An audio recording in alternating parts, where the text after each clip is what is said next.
Bien, prosiguiendo con nuestro viaje por la pintura del 480, vamos ahora, una vez hemos visto las características generales, vamos a centrarnos ahora en obras concretas. Voy a tratar de ser lo más breve posible, es decir, os voy a dar algunas pinceladas, pero es que muchas características de estas obras las vais a ir viendo vosotros conforme vayáis analizando técnicamente y estilísticamente las obras en vuestros comentarios. También con el material lo podéis complementar y os voy a dar aquí más bien algunas claves que son necesarias a la hora de interpretar una obra y que quizá igual no tenéis tan a mano, ¿vale? Entonces me voy a centrar en eso, en daros esas claves. Así que vamos a proseguir con lo que estábamos viendo. Nos habíamos iniciado con Masaccio y vamos a ver la primera obra que es, bueno, la primera obra que vamos a ver, no su primera obra hecha, sino la que vamos a ver, que es la Trinidad. Que la Trinidad ya hemos dicho dónde estaba. Y estaba en efecto en Santa María Novella, ¿vale? Que es la fachada que ya comentamos en clase y que ahora antes os acabo de enseñar en interior. Ahora bien, vamos a irnos ya a este maravilloso fresco que es la Trinidad. Os conozco y sé que diréis que pues igual es muy simple, que es simplemente una composición donde destacan colores cálidos y fríos para contraponer. Diréis que pues es una temática religiosa como las que hemos visto hasta ahora, una crucifixión, un descendimiento, etcétera, etcétera, pero hay algunas novedades que se introducen aquí, no solo en el tratamiento de las figuras, sino también en el tratamiento de toda la obra y los elementos arquitectónicos que se disponen a su alrededor. Vamos a ir a verlo parte por parte. Bien, como habíamos visto, está en el interior de Santa María Novella, está en un lateral. Ahí tenéis señalado dónde se dispone. Y ahora bien, vamos a ver, lo primero que nos llama la atención de esta obra es la perspectiva. Cómo se ha introducido una perspectiva científica, es decir, todo está estudiado, es decir, aparecen aquí las figuras que, aunque nos recuerdan ahora un poco a Giotto por estos colores utilizados, pero ya vemos cómo se va gradando el volumen a través de la gradación cromática de un rojo más claro a otro menos intenso. Ya me habla de sombras, de volumen. Luego sí que es cierto que los miembros aún están un poco demasiado alargados, muy estilizados, quizá aunque nos recuerde un poco más a la época medieval, pero creo que eso ya se ha roto completamente, especialmente porque si veis aquí, toda la escena está enmarcada dentro de un marco arquitectónico que es puramente clásico, es decir, aquí tenemos ya columnas con un orden clásico, en este caso tenemos columnas jónicas con un arco de medio punto, luego aquí encontramos estos medallones, estos fustes estriados, y luego aquí una bóveda con casetones, es decir, ya está todo dentro enmarcado de una arquitectura puramente clásica. Ya no estamos hablando de lo anterior o la perspectiva que se introduce es dentro de un espacio concreto, es decir, no se ha introducido la perspectiva colocando en el paisaje alejado unos árboles, unas montañas, un edificio ahí a la lejanía, no, sino que es la perspectiva dentro de un espacio cerrado, lo cual es bastante novedoso. Mirad, si lo viéramos en profundidad, sería más o menos así, es decir, sería como que se ha pintado sería como que se ha pintado este espacio arquitectónico, ¿vale? Esta bóveda con al final una especie, incluso al final podríamos entrever quizá alguna especie de ábside al final, es decir, esta bóveda se ha pintado y se ha pintado a su profundidad, es decir, dándole al espectador la sensación de que el edificio continúa y se introduce en esa bóveda. Entonces, todo está estudiado, es decir, tenemos además, fijaos, esto muchas veces parece, sobre todo se ve aquí, a veces parece como que esto no es parte del cuadro, pero sí lo es, sobre todo por el distinto, parece como que esto sea el marco y que aquí termine, pero no, esto es el altar sobre el que se posan los donantes y luego aquí abajo hay como una capilla mortuoria, es decir, que eso también es parte Eso también es parte del fresco. Entonces vamos a ir desde esta capilla mortuoria que vemos aquí hasta el altar donde se ubican los donantes, y cada vez más en profundidad aquí estarían los dolientes, y luego la escena de la crucifixión, que es la que está más al fondo. Es decir, hay toda una perspectiva lineal, estudiada, con sus puntos de fuga, es decir, y estudiada desde el punto desde el cual se ubicaría el espectador, lo cual es algo que rompe completamente con la pintura medieval. Además, como os digo, no es una perspectiva de un paisaje, sino una perspectiva de un espacio cerrado, con lo cual es algo completamente novedoso. Esto sería cómo estaría dispuesto, es decir, esta es la obra final. Primero estarían dispuestos, se estudiaría la perspectiva de todos los elementos arquitectónicos, incluso fijaos aquí el sombreado, cómo se ha plasmado aquí. Luego, después se dispondrían los personajes una vez ubicados todos los elementos arquitectónicos. Bien, entonces, en este caso, a ver si conseguimos ajustarlo un poquito más, que lo podáis leer bien. A ver.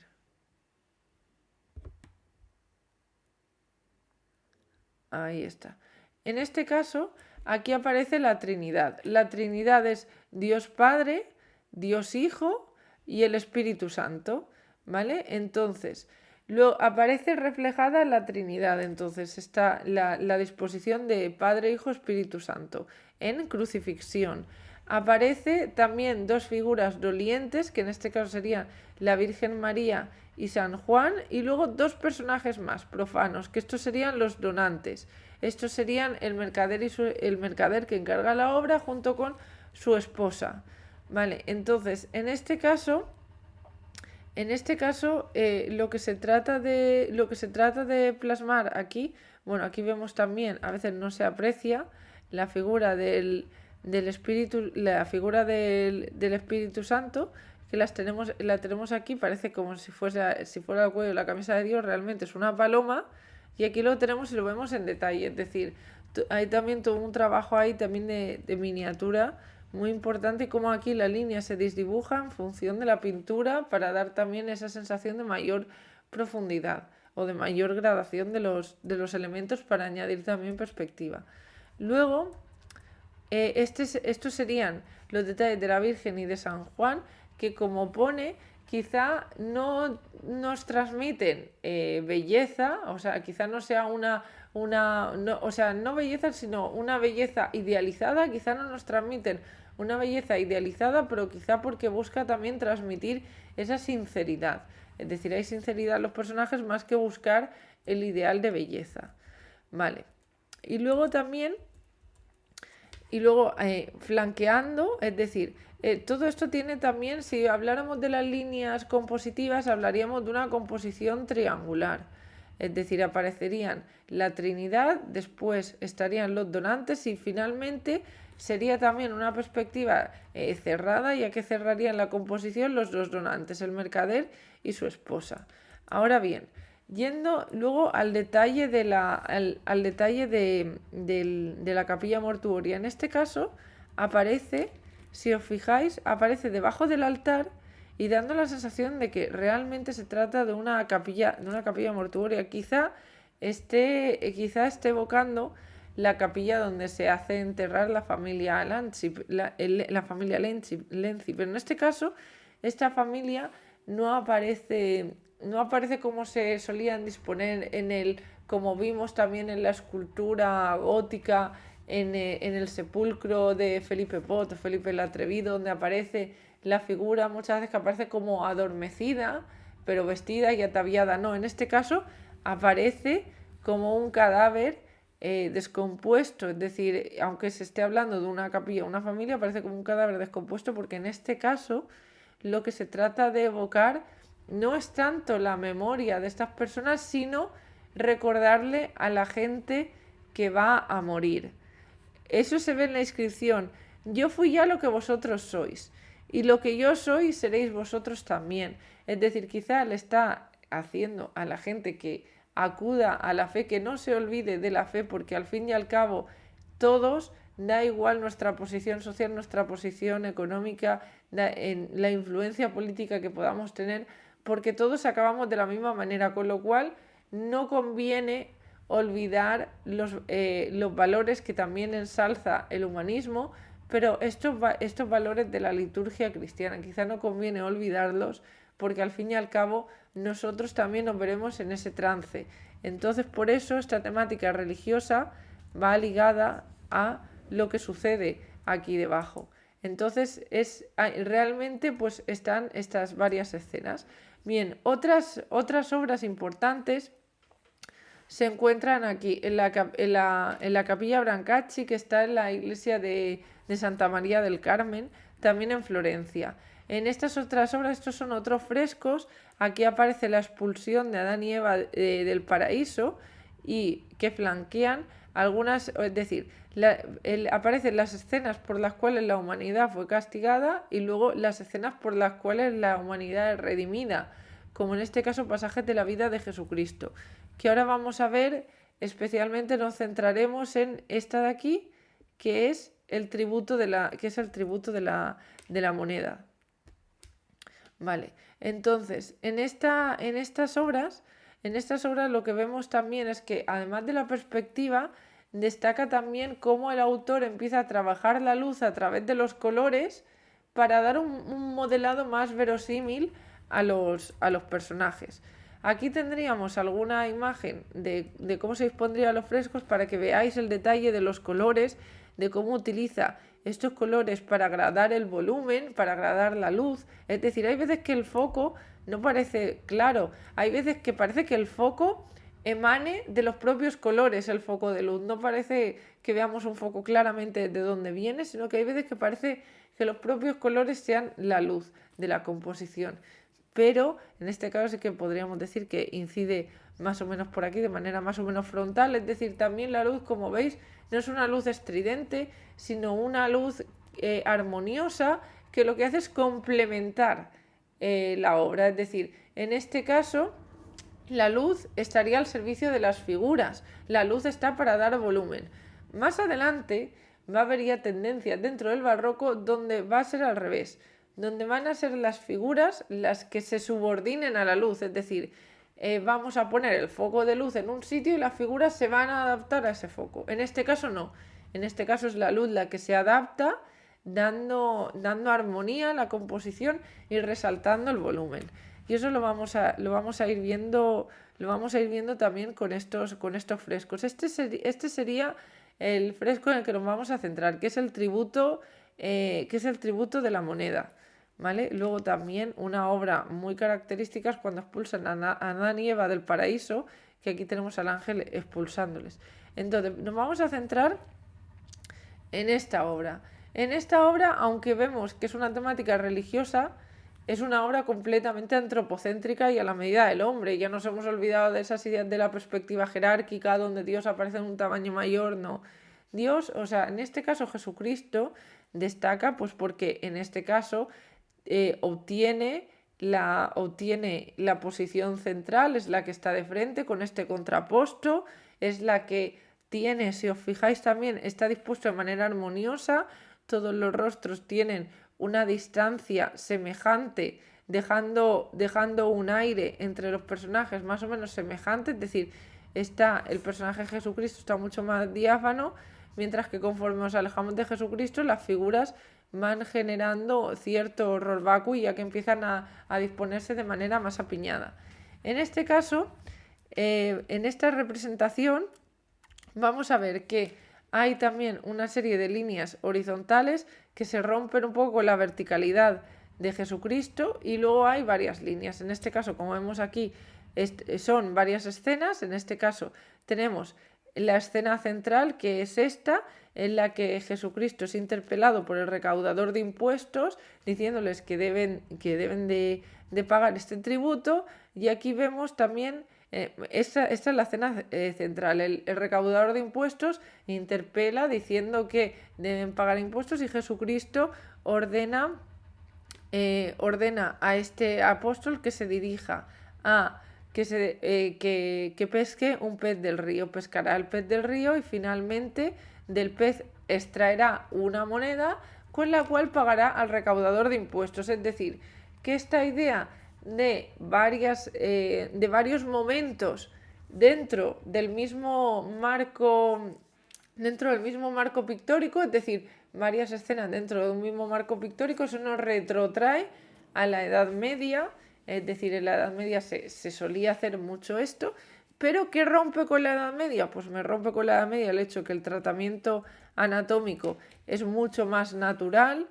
La luz, fijaos qué bien trabajada está a través de la gradación de los colores. Hay bueno, los ropajes ya me resultan más verosímiles, ya no son tan acartonados, sino que ya me dan más sensación de vaporosidad.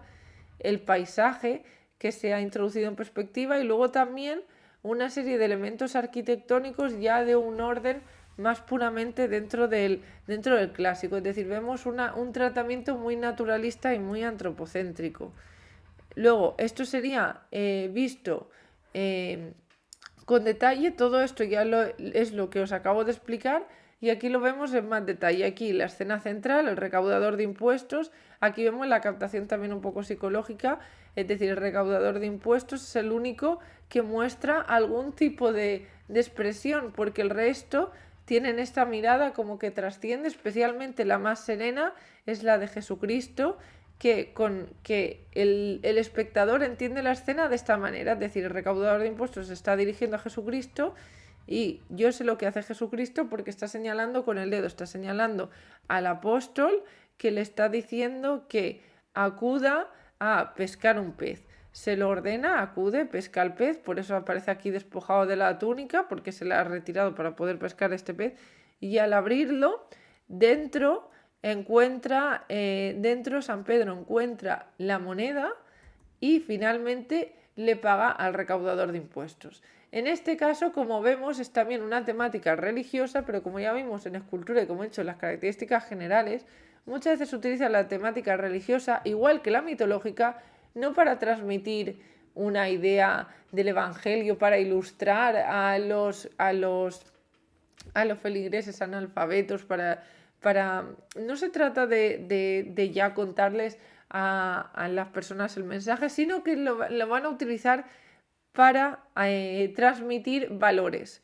En este caso, la intencionalidad, la iconografía de la obra, la intencionalidad sería en este caso, no hablar de este milagro en el cual San Pedro encontró una moneda dentro de un pez, no, sino que lo que tratan es de transmitir el valor, la importancia a los ciudadanos, la importancia que tiene pagar impuestos. Entonces, por eso se sirven de la temática religiosa, pero para contar valores muchas veces. Vale, por eso, y estos son algunos de los detalles para que veáis los rostros plenamente individualizados, esta mirada que va más allá, esta mirada que trasciende, que es propia de la Grecia clásica. Por tanto, hablaríamos de una obra con ethos. Y luego, el único pathos que encontramos, quizá algo más doliente, sería la expulsión del paraíso. Pero fijaos que aunque es un momento dramático, realmente el movimiento no acompaña este dramatismo. De nuevo, pues parece que estén posando, es decir, que se trata de dar cierta serenidad, cierta quietud, es decir, es un momento trágico, un momento doloroso y tenso, pero en el cual se intenta mostrar aún dentro de este patetismo, se intenta hacer todo muy contenido dentro de este profundo ethos, y lo que sí que vemos es un estudio anatómico perfecto del cuerpo humano, es decir, están mostrando de nuevo cuerpos humanos idealizados, pero hay todo un estudio anatómico, es decir, vemos aquí cómo se marcan los oblicuos, cómo empiezan a marcarse incluso la musculatura, tendones, es decir, que ya hay todo un estudio anatómico. Y aquí el ángel, aunque aparece vestido, da cierta sensación de aplicar la técnica de paños mojados, porque vemos parte de los contornos anatómicos del ángel a través de los paños, es decir, que el tratamiento anatómico ya es completamente verosímil. Vale. Otro autor es Fra Angelico. Los pongo en contraposición para que veáis un poco que dentro del Renacimiento pues hay muchas maneras de aplicar la técnica. Posiblemente veamos esto y por la palidez de los personajes, por estos tonos, por este tono azul tan característico. La estilización y alargamiento de los miembros. Fijaos qué brazos, qué manos. Eso quizá me esté recordando aún un poco a la Edad Media. Además, si os acordáis de esta obra, la vimos en el Museo del Prado, que os invité a acercaros a ella, porque veríais que a partir de aquí, de nuevo, una idea también propia del gótico, asociar a Dios con la luz, aunque esa asociación de Dios-luz se va a hacer durante el resto de periodos históricos, en el gótico es especialmente notorio. Bueno, pues vemos que aquí a través de esta luz aparece la palabra de Dios en letra gótica. Cuando os invité a acercaros, ahí aparecía en detalle cómo el verbo, es decir, la palabra de Dios, se hace carne en la Virgen María. Es decir, esta es la composición de la Anunciación, en la cual el arcángel San Gabriel le indica a la Virgen María que ella va a concebir al Hijo de Dios. Por eso aparece aquí la idea de que el verbo, como el verbo, las palabras, aquí está escrito en letra gótica, el verbo se hace carne en la Virgen María. Y luego, por otro lado, tenemos aquí otra vez lo mismo, la contraposición entre el castigo, lo que supuso el castigo para la humanidad, y la redención. Tenemos aquí a una Adán y Eva aún en el jardín del Edén, y luego que esto supuso el castigo, la condenación para la humanidad, y luego cómo se redime la humanidad aquí. Entonces, aquí en los rasgos estilísticos, ¿de qué deberíais hablar? Pues de cosas que nos recuerdan aún a la Edad Media, como las que acabo de comentar, pero no debéis olvidar que ya estamos en el Renacimiento, así que yo tengo que justificar que esta obra es renacentista. ¿Cómo lo justificaríais?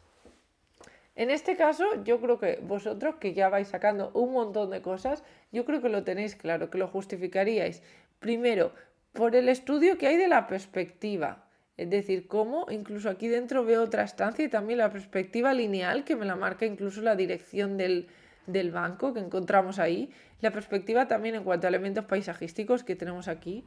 Le hablaríamos también de la aparición de elementos arquitectónicos que encuadran la escena, y además estos elementos arquitectónicos ya no me retrotraen a un orden gótico, a un estilo gótico, perdón, o a algún estilo medieval, sino que ya me retrotraen al clasicismo. Con lo cual ya estamos hablando de otra cosa, ya estamos más bien en el Renacimiento.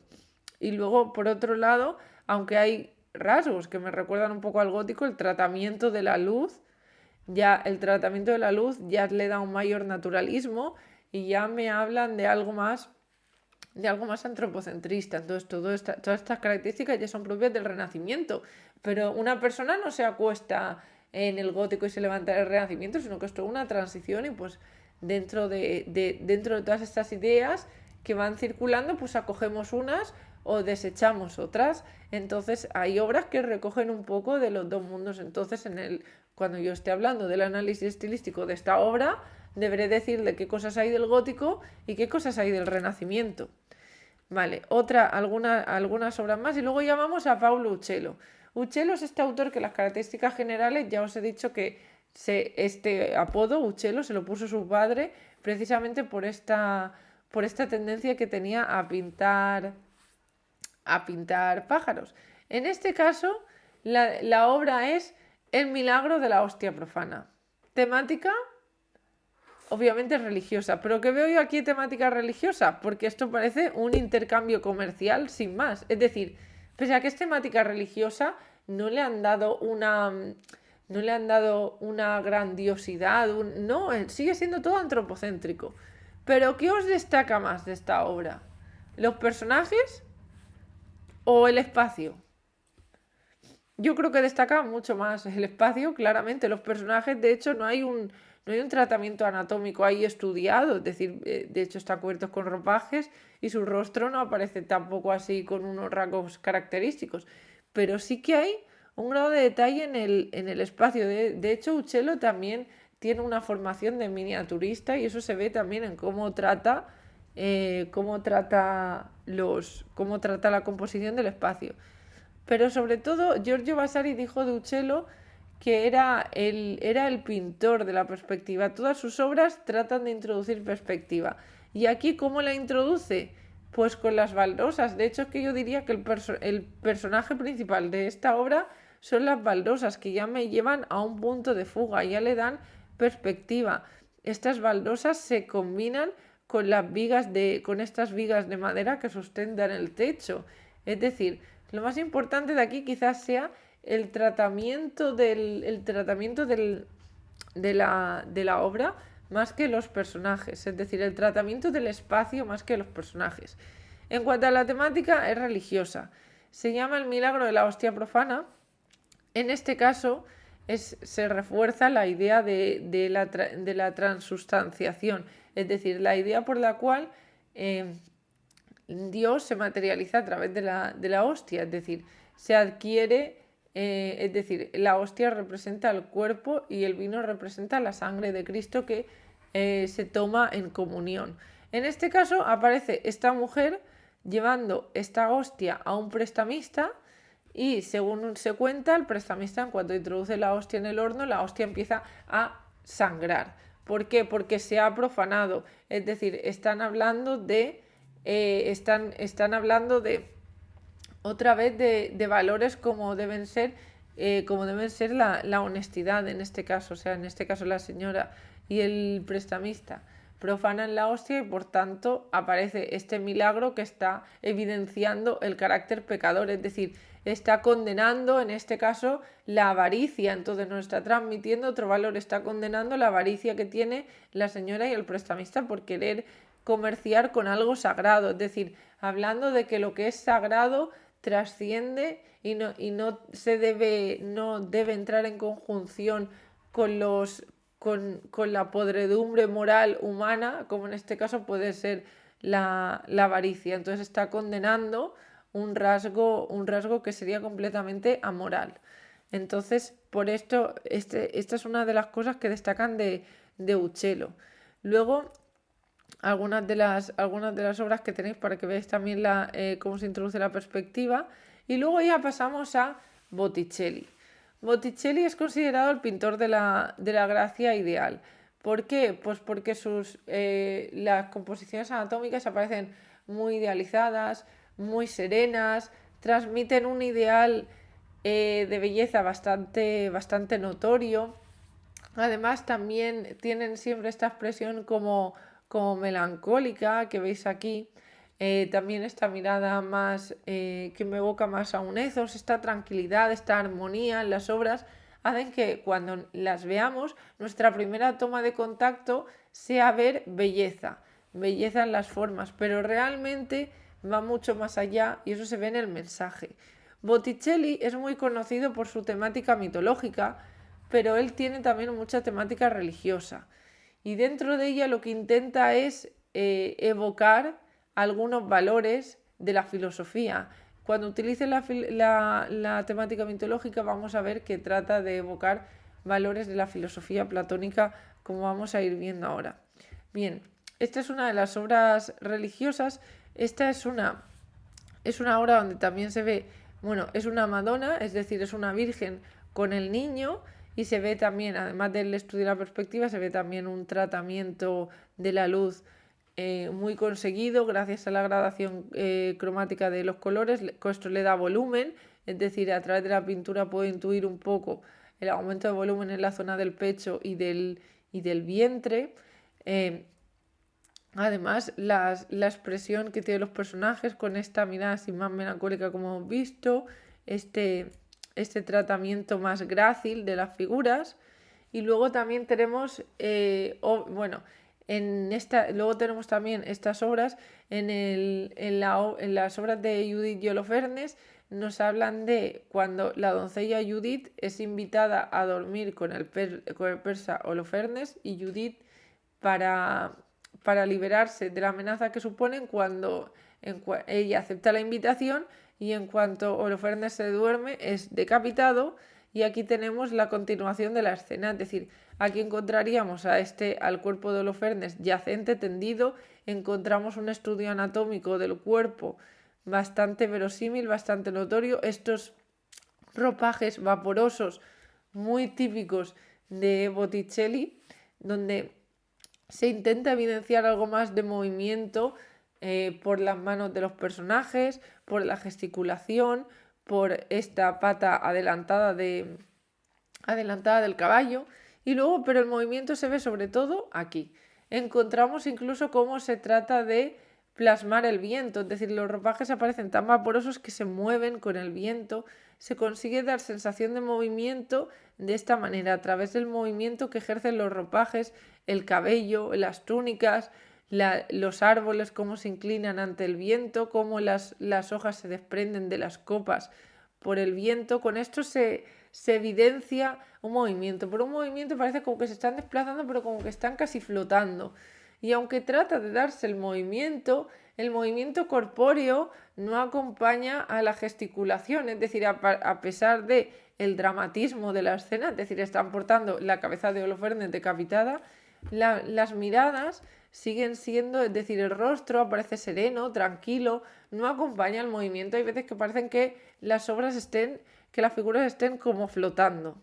En este sentido también tenemos a este San Sebastián que cuando es ajusticiado aparece posando en este contraposto clásico, y también se da cierto movimiento por cómo están dispuestas las hojas de los árboles. El tejido es bastante vaporoso, dándome la sensación de que pesa poco. Algunas de las obras religiosas también se abandona en cierta manera estos pliegues acartonados por otros algo más vaporosos, y luego también la perspectiva que introduce con sus puntos de fuga. También hay una perspectiva dentro del espacio interno que se ve por la disposición de las baldosas. Es un truco una técnica muy socorrida que hacen los autores para introducir perspectiva en espacios cerrados, y luego también en espacios abiertos se introduce de esta manera. Y luego ya sí que vamos a ir a las pinturas de género mitológico, porque las pinturas de género mitológico no solamente destacan por las características técnicas, sino porque, aunque la temática sea mitológica, vamos a ver que hay toda una lectura platónica dentro de estas obras, ¿vale? Entonces, algunas de las que más destacan son, sobre todo, el nacimiento de Venus, que la tendréis ya conocida, la primavera, o luego tenemos aquí a Venus y Marte, que esta hora sí que la hemos podido ver ya en directo. Bien, empezando con la primavera.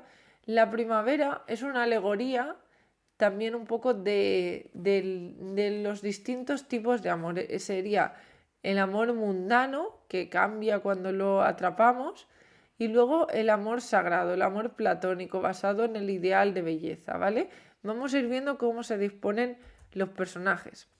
Entonces, esto sería, aparecen aquí personajes, aparecería, si vamos de derecha a izquierda, este sería Céfiro, el dios del viento, que intenta llevarse a la ninfa Cloris, y cuando la atrapa, veremos ahora en la siguiente escena cómo la ninfa empieza a cambiar, le empiezan a aparecer de la boca hojas, evidenciándonos que va a cambiar.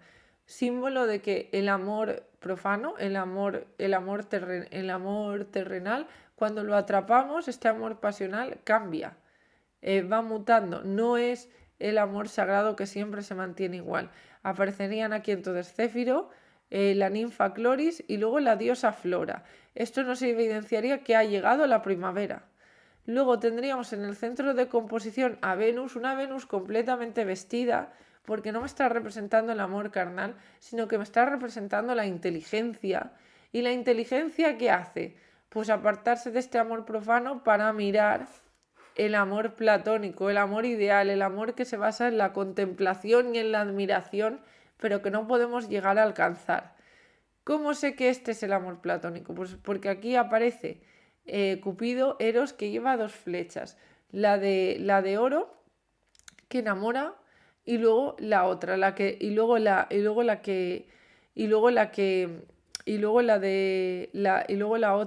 otra flecha, que es la que desenamora. En este caso está apuntando a las tres gracias, que simbolizan los tres valores ideales del renacimiento que que muchas veces se asociaban a las mujeres. Es decir, la mujer ideal pues debía ser bella, bondadosa y casta. Las tres gracias pues representan eso, la belleza, el amor y la castidad. Y finalmente encontramos aquí a Mercurio portando el caduceo, que sería como el nexo de unión entre el cielo y la tierra. Entonces, en este caso, lo que tratan de la idea que tratan de demostrar es que la inteligencia se aleja del mundo sensible para acercarse al mundo ideal, donde aparecería aquí este amor platónico, este amor ideal, este amor que no se alcanza, basado en estas tres virtudes. Luego, a nivel técnico, vamos a tener un fondo en tonos fríos y luego, para contrastar, el tono que se utiliza en los personajes son tonos cálidos, de manera que atrae la atención del espectador y ayuda también a que la iluminación dé esta sensación de serenidad, de armonía, potencia aún más la simetría, la estilización. Entonces, es una luz armoniosa que se adapta a la composición, y lo que trata de hacer es que los personajes nos resulten a nuestros ojos aún mucho más armoniosos y mucho más idealizados. Vale, esto es la lectura que os acabo de explicar, que aquí lo podréis ir viendo. El amor terrenal es efímero, va cambiando. Aquí aparece la ninfa Chloris, como cuando la atrapa el viento empieza a cambiar, evidenciando que empieza también la primavera, que es la estación también de este amor, pero también evidenciando que este amor no es el que me debe distraer, porque es el que cambia. El amor real, el amor importante, es el ideal, el platónico, que se mantiene inmutable, que no cambia, y se basa principalmente en esos tres ideales. Por eso están tratadas de manera mucho más pausada, mucho más armoniosa, mucho más estilizada. En cambio aquí, es decir, esta parte tiene mucho más ethos que esta. Esta podríamos ver algo más de pathos. Si bien es cierto que no debemos hablar de pathos, de movimiento, de dramatismo, en fin, de dramatismo no debemos hablar en las obras del Renacimiento cuatrocentista, pero la única que me evoca así algo más de pathos y que está menos idealizada quizás sería la parte más profana, mientras que la parte más ideal aparece siempre tratada de una manera mucho más armoniosa. Otra obra también es Venus y Marte, que aparece, en este caso, aparece otra vez de nuevo Venus completamente vestida, porque no me está hablando del amor carnal. En este caso el amor carnal es es Marte, es Ares. Me está hablando del amor platónico de nuevo, y aquí esta diosa Venus aparece completamente vestida, y que después de realizar el acto sexual, Marte ha quedado completamente dormido, y aprovechan para despojarle de las armaduras. La lectura, ¿cuál es en este caso?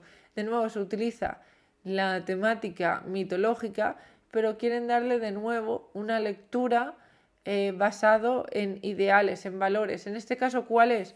Pues que el amor ideal finalmente vence al amor profano, o que el amor prevalece sobre la guerra, siempre. Es decir, que en una disputa entre amor y guerra siempre acaba venciendo el amor, o que entre el bien y el mal prevalece siempre el bien. Es de nuevo una lectura basada en estos valores. El amor, la idea es que el amor en este caso vence a la guerra. Bien. Y luego, por último, tenemos el nacimiento de Venus. Un detalle que no aparece en el material, pero que a mí me gusta comentar, porque además también me gusta ese personaje histórico a nivel personal, es que en este caso, si os fijáis, el rostro de las mujeres muchas veces es muy similar, se asemeja bastante. ¿Por qué?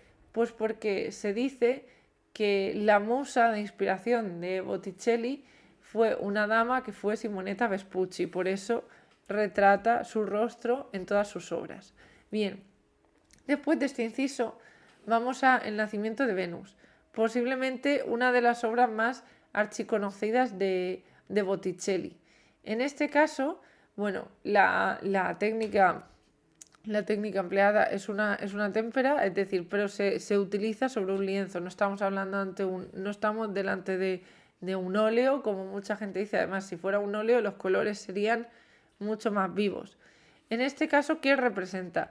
Pues representa el mito de cuando Venus, la diosa Venus, surge, emana del agua y cuando llega a la costa la están esperando para ya taparla rápidamente, y aparece impulsada también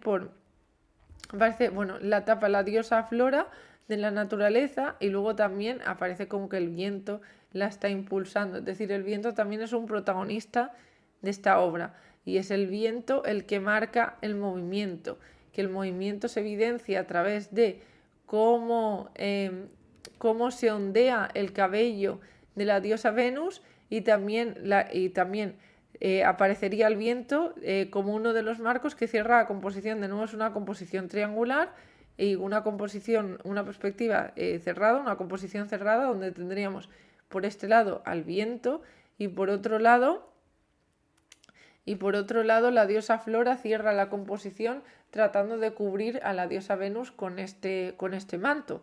Aparece la diosa Venus desnuda, pero va a ser rápidamente cubierta. Y luego también aparece desnuda para evidenciar también la belleza, la belleza anatómica, pero dentro del concepto de simetría y de armonía. Entonces, de este cuadro, de este lienzo, se obtienen dos lecturas. Por un lado, la lectura cristiana, y nos está hablando de la idea del bautismo, es decir, que la persona cristiana, es decir, cualquier persona, nace a la verdadera religión, que la verdadera religión es el cristianismo, por medio del bautismo. Por tanto, el nacimiento de Venus es el nacimiento de un cristiano que nace a través del bautismo. Es decir, ¿cuándo nace un cristiano? Cuando se convierte, cuando se bautiza. Por eso el nacimiento de Venus o el nacimiento del cristiano a través del bautismo. Y luego la lectura platónica, en la cual Venus aquí viene a representar la belleza ideal, esta belleza inalcanzable. Es una belleza espiritual que solamente está en el mundo de las ideas. Con lo cual, como en esta época, en el Renacimiento, se rescata la filosofía, el hombre del Renacimiento domina todas las artes. Domina la filosofía, la retórica, las matemáticas, la lengua, domina las artes plásticas. Por tanto, se va nutriendo de todas estas artes y muchas veces aparecen todas ellas plasmadas en las obras. Vale, y luego, por otra parte, ya sabéis, los que habéis estudiado cultura clásica o los que hayáis estudiado geografía e historia, que esto también lo vemos desde primero de la ESO, sabréis que Venus tiene dos versiones por las cuales nace. Y de nuevo y al hablar de Venus, pues está hablando otra vez del amor carnal y del amor platónico.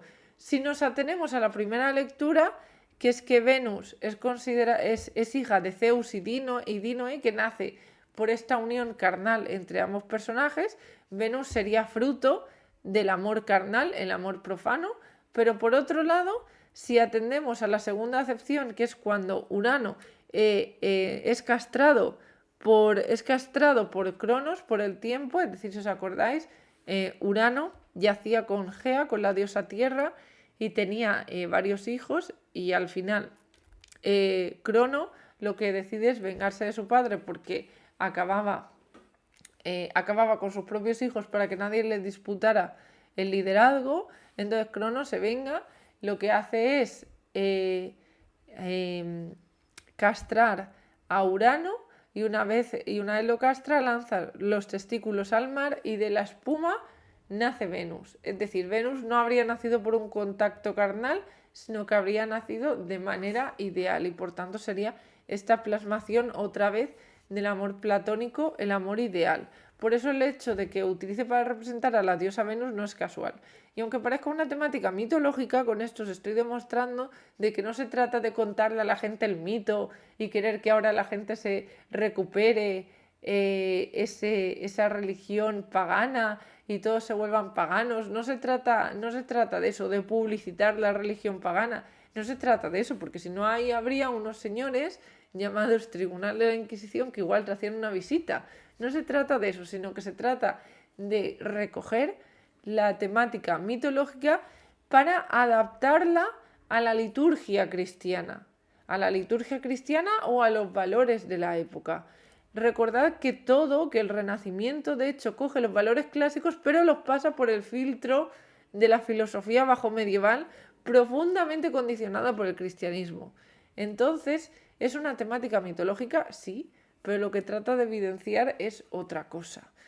Lo que trata de evidenciar es, más que evidenciar, reforzar esos valores cristianos, esos valores cívicos. Bien.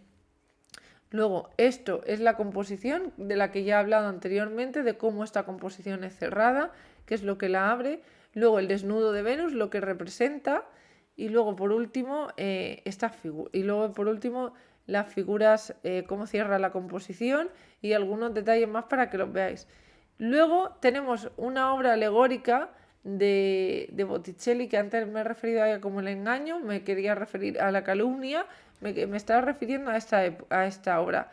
Aparece la verdad desnuda, completamente tratada de manera ideal, mientras que la calumnia aparece vestida, oscura, togada, es decir, es una alegoría en este caso. Y luego tenemos otras obras como obras religiosas de otros autores, como en este caso de Piero de la Francesca, que es el autor que os he dicho que es más conocido casi por sus tratados y sus escritos que por su pintura, pero en este caso su pintura evidencia también todo un estudio de la perspectiva. Piero de la Francesca fue itinerante, fue a varios sitios y se nutrió de varias ideas, con lo cual vemos influencias de muchos autores.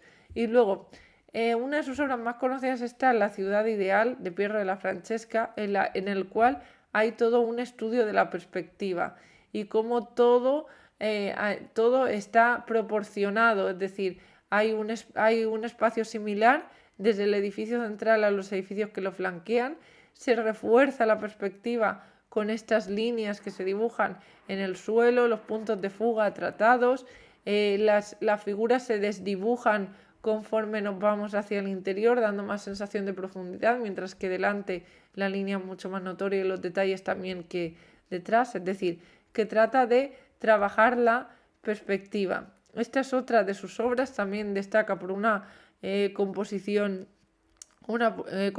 triangular, y además en Piero de la Francesca destaca mucho cómo utiliza el color para generar la luz, lo que hemos visto antes.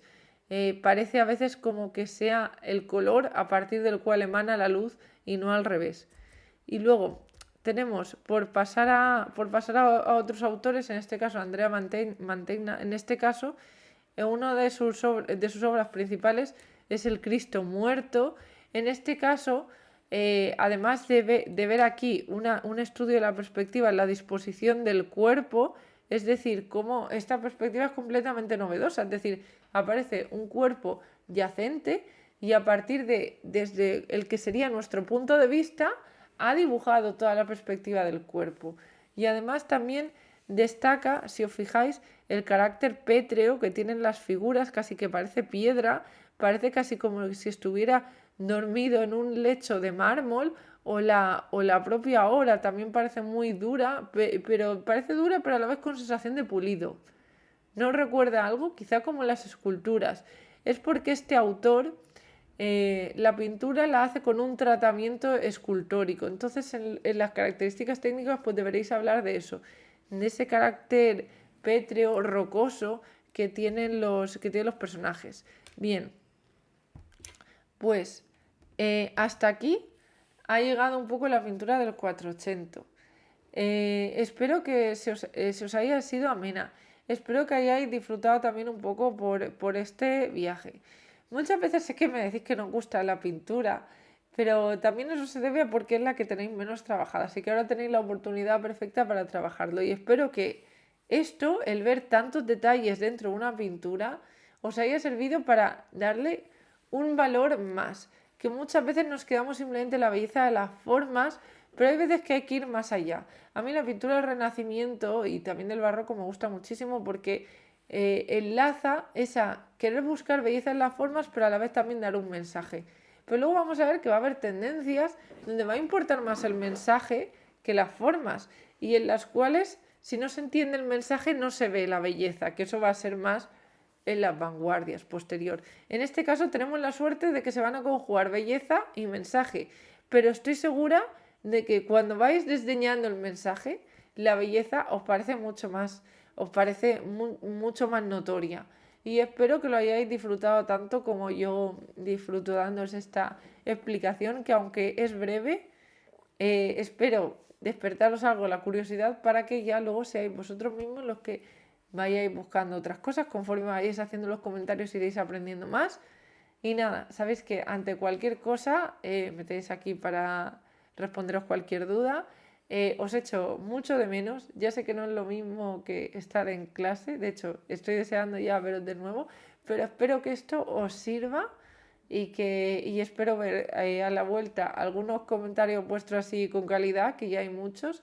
Y nada, y estos son simplemente algunas pinceladas, pero lo que hay es mucho más amplio. Así que nada, muchos besitos y espero que dentro de nada podamos volver a vernos y continuar como hasta ahora.